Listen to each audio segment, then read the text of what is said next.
اور گھر میں ایسے حالات پیدا کر دیے کہ ماں کو چچا اور چچی سے انکار کرتے ہی بنی۔ انہیں بہت دکھ ہوا، مگر کیا ہو سکتا تھا؟ جب میں ہی راضی نہ تھی تو وہ اپنے بیٹے کی شادی زبردستی مجھ سے کیسے کرتے؟ کہ آخر ان کو بھی تو خوشیوں کا سوال تھا، اور میرے والدین بھی مجھے ہر حال میں خوش دیکھنا چاہتے تھے۔ صفدر نے مجھے کہا تھا کہ میں اس دن تمہارا ہاتھ مانگنے آؤں گا جب پڑھ لکھ کر خود کسی قابل ہو جاؤں گا۔ دن، ہفتے، مہینے اسی طرح گزرتے گئے۔ صفدر کا گھر گاؤں میں تھا۔ وہ اپنے چچا کے پاس تعلیم حاصل کرنے شہر آیا ہوا تھا۔ اس نے کالج کی تعلیم مکمل کر لی اور یونیورسٹی میں داخلہ لے لیا۔ میں بھی گریجویشن مکمل کر کے گھر بیٹھ گئی۔ آفتاب کی شادی ہو گئی۔ مجھ کو ذرا سا بھی قلق نہ ہوا، بلکہ خوشی ہوئی کہ اس کا گھر تو بس گیا، جبکہ مجھے صفدر کا انتظار تھا کہ آج نہیں تو کل وہ مجھ کو بیانے ضرور آئے گا۔ اس دوران میری چھوٹی بہن کی شادی بھی ہو گئی۔ صفدر اکثر اپنے گاؤں جاتا اور 2-3 دن بعد ہی لوٹ آتا تھا۔ میں بھی سلائی کا کورس کرنے کے بہانے گھر سے نکلتی اور اسے باہر مل لیا کرتی۔ ایک دن اس نے کہا، طیبہ، میری بہن کی شادی ہے، اس لیے اس بار گاؤں جاؤں گا تو کچھ دن لگ جائیں گے۔ میں بولی، اگر بہت دن کے لیے جا رہے ہو تو پھر مت ہی جاؤ۔ وہ بولا، اچھا ٹھیک ہے، نہیں جاتا، والد صاحب سے کوئی نہ کوئی بہانہ کر دوں گا۔ تبھی میں نے سوچا کہ میں کتنی خود غرض ہوں، صفدر کو اس کی بہن کی شادی پر جانے سے روک رہی ہوں۔ مجھے ایسا نہیں کرنا چاہیے۔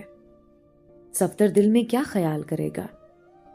میں نے اسے کہا، ٹھیک ہے، تمہاری بہن کی شادی ہے، تم گاؤں جاؤ، لیکن 15 دن بعد ضرور واپس آ جانا۔ میں بہت اداس رہوں گی، تمہارے بغیر دل نہ لگے گا۔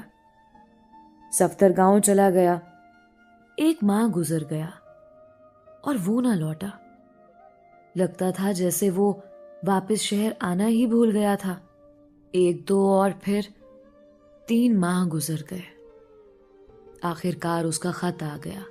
لکھا تھا، پریشان مت ہونا، میری کچھ مجبوریاں ہیں، تبھی جلد نہیں آ سکتا، تاہم جس قدر جلد ہو سکا آنے کی کوشش کروں گا۔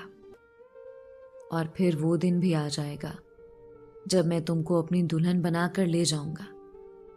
میں نے تو صفدر پر اعتماد کیا تھا، پھر کیوں نہ اس کا اعتبار کرتے؟ اس کا انتظار تو اب مجھے عمر بھر کرنا تھا۔ میں اس کے انتظار میں دن رات جلتی رہتی۔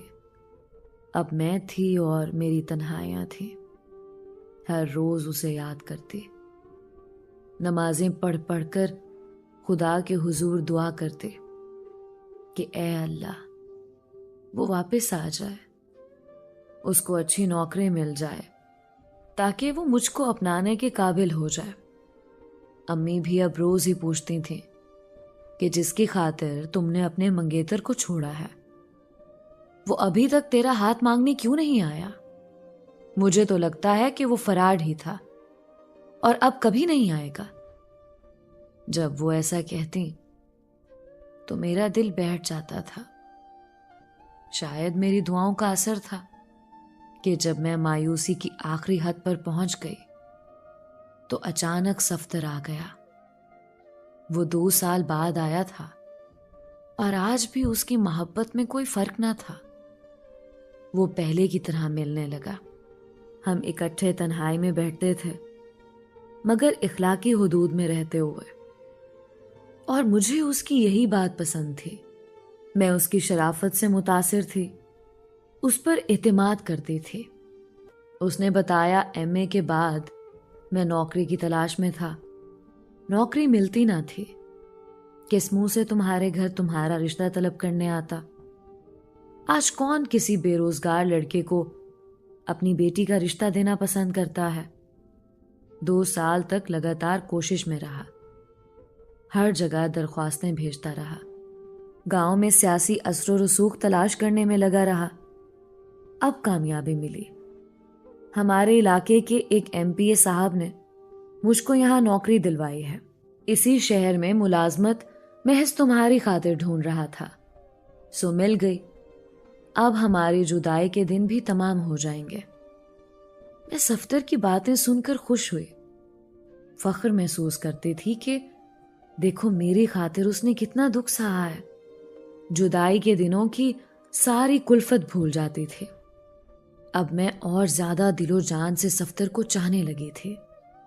سہیلی کے گھر کا بہانہ کرتی اور صفدر سے جا ملتی۔ ایک دفعہ پھر میری زندگی میں بہار آ گئی تھی۔ لگتا تھا کہ سارا جہان میرے لیے بنایا گیا ہو۔ یوں 4 سال گزر گئے صفدر کے ساتھ۔ اس دوران ہم کہاں کہاں نہیں گھومے پھرے۔ اب اس کے پاس گاڑی بھی تھی، ہم شہر سے دور نکل جاتے تھے۔ خوبصورت تفریح گاہوں، پارکوں میں، ہر جگہ ہم ساتھ ہوتے تھے۔ انہی دنوں والد صاحب کا انتقال ہو گیا۔ گرچہ گھریلو حالات ہمارے دگرگوں ہو گئے، لیکن مجھے کوئی فرق نہ پڑا، بلکہ میں تو اب پہلے سے زیادہ آزاد ہو گئی اور زیادہ بے خوفی سے اس کے ساتھ جانے لگے۔ ماں بیچاری کہہ سن کر چپ ہو جاتے، میں ان کی کسی بات کو خاطر میں نہ لاتی تھی۔ آخر امی نے یہ کہنا شروع کر دیا کہ دیکھ لینا، تو اس شخص کے ہاتھوں برباد ہوگی، یہ تجھے دھوکہ دے گا اور پھر کبھی پلٹ کر نہیں آئے گا۔ اگر اس نے تجھ کو اپنانا ہوتا تو اتنی مدت کافی تھی، مگر اس دوران یہ ایک بار بھی تیرا ہاتھ مانگنے نہیں آیا۔ یہ تجھ سے کبھی شادی نہیں کرے گا، ایسے ہی وقت گزاری کرتا رہے گا۔ مجھے تو لگتا ہے کہ اس کو کوئی اور مجبوری نہیں، بلکہ یہ شادی شدہ ہے۔ میں صفدر کے پیار میں اتنی اندھی اور مست ہو چکی تھی کہ مجھے کچھ سجائی نہ دیتا تھا، جیسے میری آنکھوں پر پٹی بندھی ہو۔ پہلے وہ تعلیم کا بہانہ بناتا تھا، پھر نوکری کا، اور اس کے بعد اب وہ گھر کا بہانہ بنا رہا تھا۔ کہتا تھا بس چند دن اور صبر کر لو، گھر مل جائے تو پھر تم کو ٹھاٹھ سے اپنی دلہن بنا کر لے جاؤں گا اور سب دیکھتے رہ جائیں گے۔ جو آج تمہیں یہ کہتے ہیں کہ میں دھوکے باز ہوں، کل وہی میری وفا پر حیرت اور مسرت کا اظہار کریں گے۔ یوں 2 سال اور گزر گئے، نہ گھر کا بہانہ ختم ہوا اور نہ صفدر گھر آیا، نہ مجھ سے شادی کی، بلکہ شادی کے آسرے ہی دیتا رہا۔ ایک دن میں اور امی شاپنگ کے سلسلے میں بازار گئے کہ اچانک میری نظر صفدر پر پڑی۔ وہ ایک عورت کے ساتھ بچوں کے ریڈی میڈ کپڑے خرید رہا تھا۔ عورت کی گود میں 2 سال کا بچہ بھی تھا۔ مجھے دیکھ کر اس کے چہرے کا رنگ اڑ گیا اور وہ جلدی سے آگے نکل گیا۔ اس نے یہ بھی خیال نہ کیا کہ اس کی ساتھی بچے کے ہمراہ بھیڑ میں اکیلی رہ گئی ہے۔ امی تو اس کو پہچانتی نہ تھیں، لیکن میری نظریں کیسے دھوکہ کھا سکتی تھیں؟ گھر آئی تو گمسم تھی، دل ویران سا، دماغ معاف، کچھ سمجھ میں نہیں آ رہا تھا۔ ذہن اس بات کو تسلیم کرنے پر تیار ہی نہ تھا۔ وہ عورت جو اس کے ہمراہ تھی، اس کی بیوی ہوگی؟ اگر بیوی نہ تھی تو پھر کون تھی؟ اس سوال کا جواب تو صرف صفدر ہی دے سکتا تھا۔ میں صفدر سے ملی تو وہ ذرا بھی خجل اور پریشان نہ تھا۔ کہنے لگا اس دن میری بھابھی میرے ساتھ تھی، اس لیے تم سے بات کرنا مناسب نہیں سمجھا۔ دراصل ویزے کے چکر میں بھائی اسلام آباد گیا ہوا ہے، یہ لوگ باہر ملک جا رہے ہیں۔ بھابھی نے کچھ شاپنگ کرنی تھی، ان لوگوں کے پاس وقت بہت کم رہ گیا ہے۔ غرض صفدر نے ایسی باتیں اس یقین کے ساتھ کی کہ میں مزید کوئی سوال نہ کر سکے۔ دل بھی تسلی کی خاطر ایسی باتیں تو سننا چاہتا تھا۔ اگر ایسی باتیں نہ سنتی تو پھر میرے دامن میں کیا رہ جاتا؟ کچھ دن تک صفدر آفس نہ آیا. میں پریشان ہو گئی. سوچا گاؤں نہ چلا گیا ہو. جب وہ گاؤں جاتا تو مجھے ضرور بتا کر جاتا تھا. کہیں وہ بیمار نہ ہو. یہ خیال آتے ہی میں گھبرا گئی، اور جب مجھ سے ضبط نہ ہو سکا تو اس کے دفتر چلی گئی. صفدر کا یہ اصول تھا کہ مجھے ایک خاص جگہ سے پک کیا کرتا تھا. اس نے سختی کے ساتھ منع کر رکھا تھا کہ کبھی میرے دفتر میں مت آنا.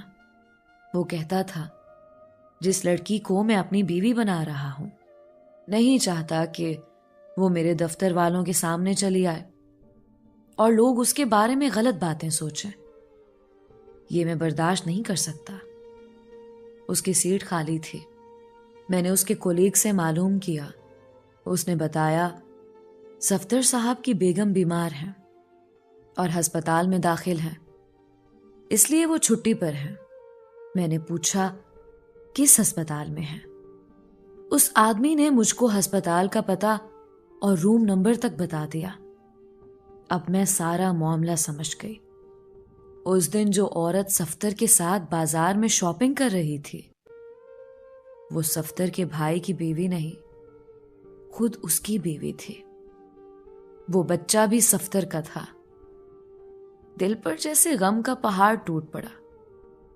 مجھے اپنے چاروں طرف اندھیرا ہی اندھیرا نظر آنے لگا.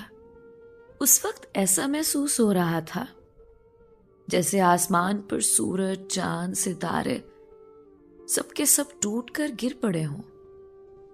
یہ دنیا، اس کی خوبصورتی، غرض کسی بات کا کوئی تصور میرے پاس باقی نہیں رہا تھا.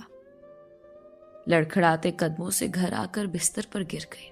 میں نے اپنا کمرہ بند کر لیا اور بے تحاشا روتی رہی، یہاں تک کہ آنکھوں کے سارے آنسو خشک ہو گئے اور میرا تکیہ بھیگ گیا.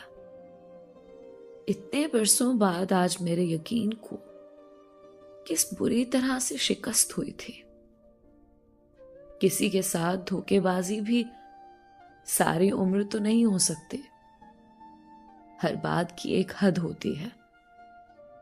پھر خدا خود پردے فاش کر دیتا ہے اور دھوکہ دینے والوں کو معصوم لوگوں پر ظاہر کر دیتا ہے. آج میری زندگی کی بہار لٹ گئی تھی. جو محل میں نے تعمیر کیے تھے وہ کتنے ناپائیدار تھے. میری 9 برس کی محبت بھی کوئی رنگ نہ لائی. میں پھر بھی صفدر سے ملنے گئی. مجھ کو تو ملنا ہی تھا اپنی کہانی کو آخری انجام تک پہنچانے کے لیے. آج بھی موسم بہت حسین تھا مگر مجھ کو بالکل اچھا نہ لگ رہا تھا.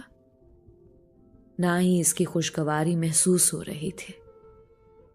باغ میں کھڑی 1 گھنٹے سے اس کا انتظار کر رہی تھی.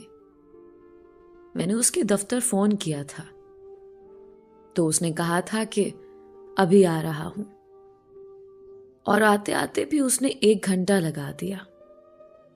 میں تو پہلے ہی سوختہ جان تھی، جلی بھنی کھڑی تھی. اوپر سے وہ دیر لگا رہا تھا. سوچا آج اس سے آخری بار لڑوں گی اور ہمیشہ کے لیے جدا ہو جاؤں گی.